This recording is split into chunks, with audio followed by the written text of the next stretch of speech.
guess who I just met? The king herself. Yeah.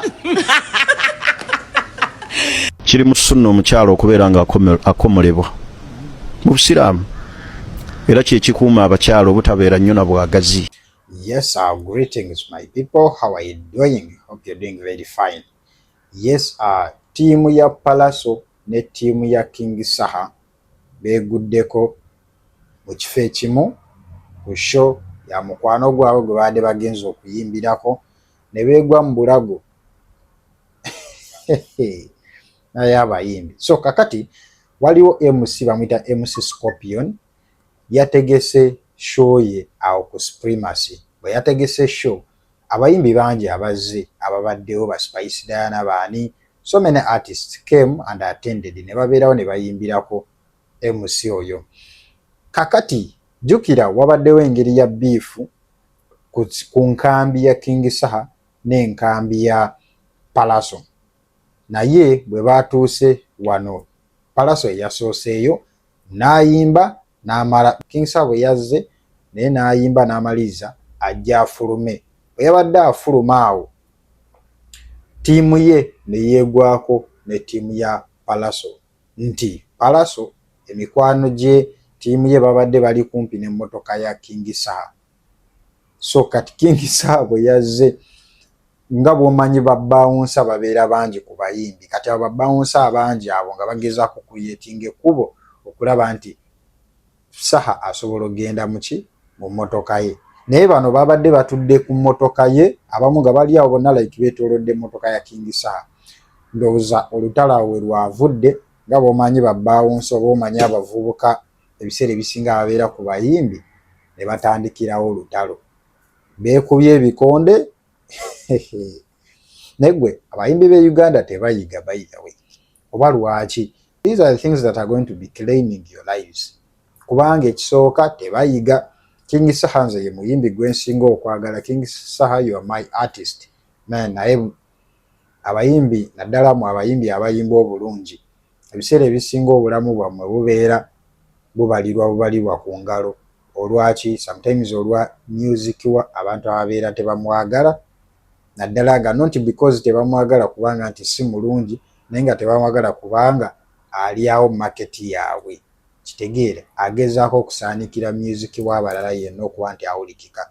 So that is how radio we yava mu bulamu bw'ensi mu bintu ebiri funny. Just baali mu kabaala bawunsa n'amusitula n'amukuba wansi, obulamu bwe ne bugenda bwe butyo mu bintu ebiri very funny. The same thing ekyahappeninga ku AK47. What happened? Mu bbaala nti oba yagenda mu kinaabiro, bamusanga mu kinaabiro agudde mu kinaabiro, like seriously, like the death was mysterious. So mulina okwegendereza naddala abayimbi. Kati nze naddala gwe omuyimbi wange King Saha wegendereza ebintu ebyokulwanalwana ebyo ebiri mu makulu. So that's what happened. Balwanye era ndowooza tetumanyi kigenda kuddako. Kati Pallaso, King Saha, what next? Naye abakuumi ba King Saha bakuba omukono, bakasuka omukono. Gwe nalabye ekikonde ebya serious ne ngamba bano abavubuka beetaaga nange okunkuuma.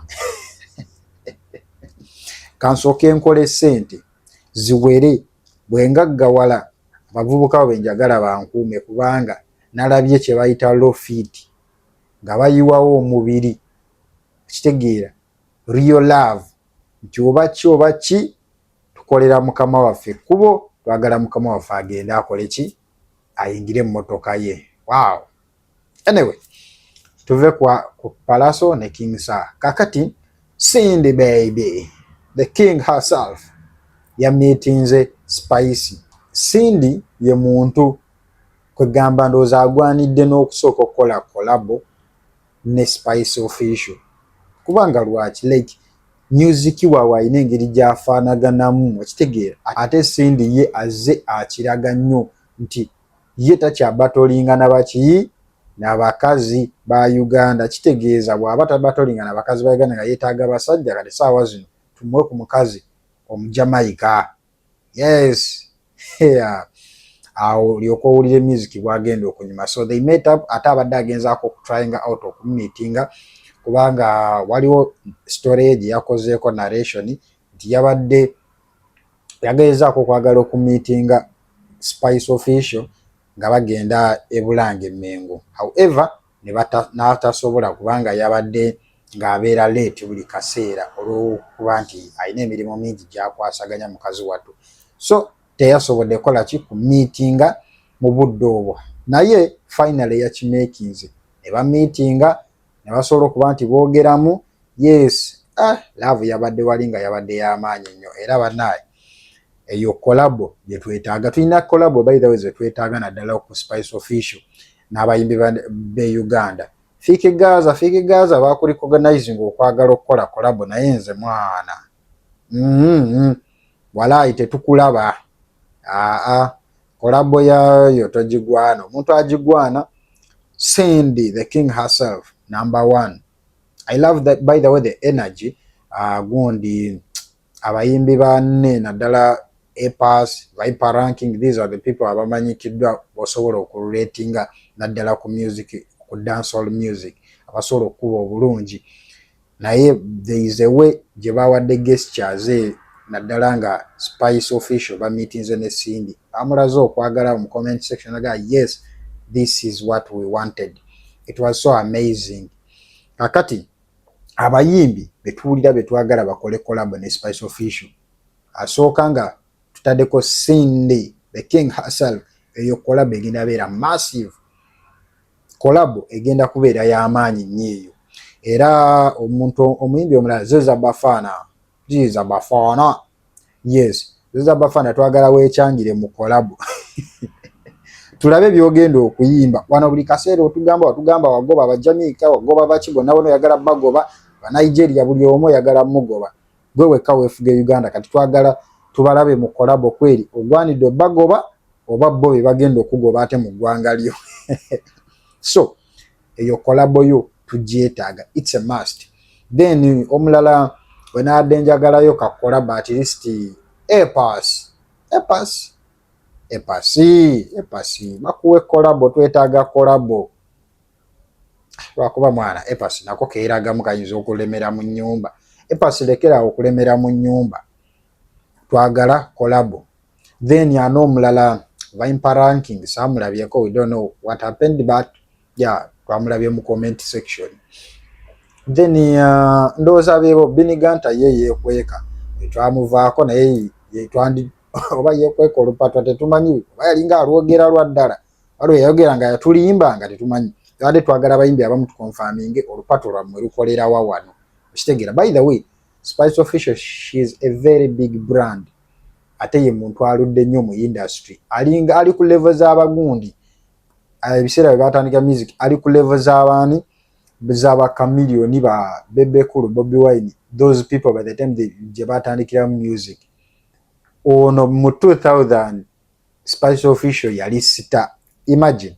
So these people, she's very very amazing okitegeera, alina sente ezitagambika. So era gwe teweewuunya lwaki walabye obwakabaka bwa Buganda oba Buganda Kingdom bwe yasobodde okuba nti emuwelokaminga to that extent, nekyo kye baataddewo n'okulaba nti bamulambuza ebitundu ebyenjawulo like nga Kasubi Toms, kubanga lwaki bamanyi brand gye balina nti ekyo kisobola obayambako okupromotinga tourism.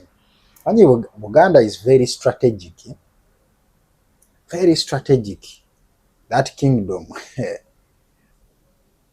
Because Buganda is a nation, by the way.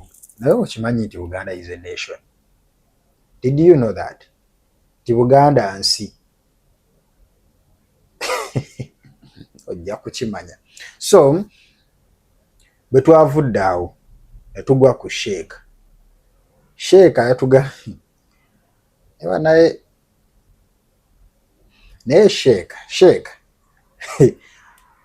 ayatugambye nti abakazi babasaleko obuntu bwabwe okubakendeeza feelings. Yes, babasaleko obuntu bwabwe okubakendeeza feelings. Neŋŋamba ki kino? mbwera mu ddiini mwekiri mu Quran. Koze erinnya lyange nze Shaban ne Quran nga nze saakisoma ekyo, saakisoma naye ngenda geza, by the way ngenda gezaako nnoonyerezeeko ku manye ekituufu, because wana abasebbeeyi be baalinga babikola mu Uganda, naye twagezaako kuba nti tubivumirira abasebbeeyi ebigaano what they are doing, bakola like batamparinga ne human rights. Byandooza ne omuze ne gukendeera, sinakindi ndooza gwaviirawo ddala, abasebbeeyi tebakyasala bakazi. Naye Sheeka yagambye abakazi basalibwenga, mbwera it's okay. Naye akuba yalina kyeyagambye nti abawarabu bakikola.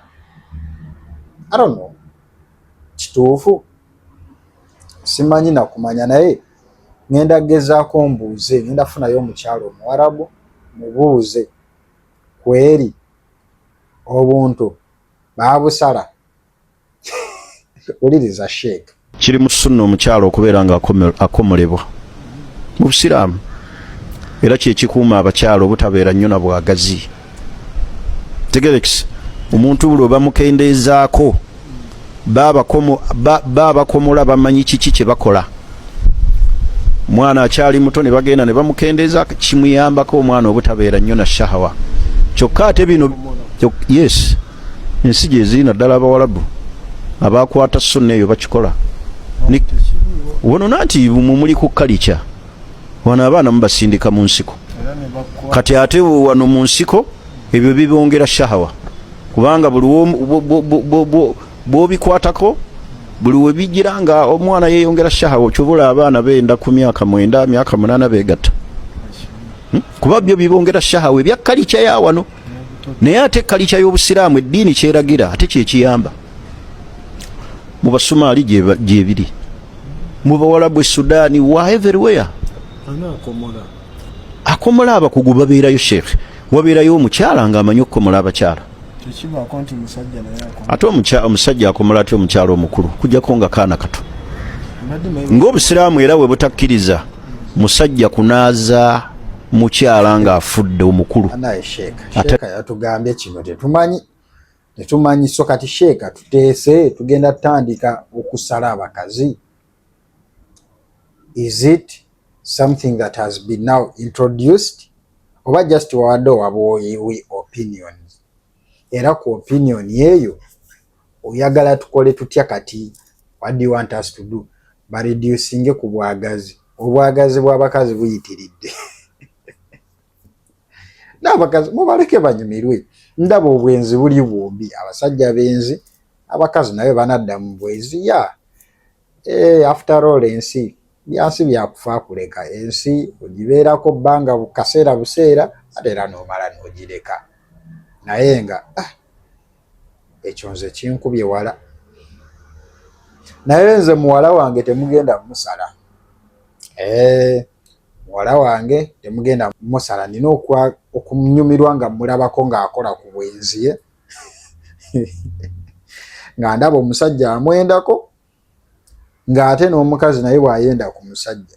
Mpulira njagala nnyo violence, njagala nnyo chaos, njagala nnyo okubeerako ewantu nga tewali ku mirembe, so that nfiringe nga nze kennyini nze mirembe. By the way, please subscribe on my channel. That is it for today. May God bless you. Omukama abankuumire. Please subscribe on this channel. Ebisigadde ebyabakazi okubasala obuntu wamwe, please. Ebyo tubivuddeko, just tubadde tuwandowooza zaffe, not just to have just fun moments. Naye nga Sheikh ye ensonga eyo gwe mba mugibuuza yamanyi olunyiriri olutuufu we luli, era yasobola okubinnyonnyola obulungi. Nze mbadde just njala kunnyonnyola nti munnaye Sheikh ekyo kye yagambye tubakendeeze ku bwagazi naddala mu abakyala. Bye for now. Thank you so much.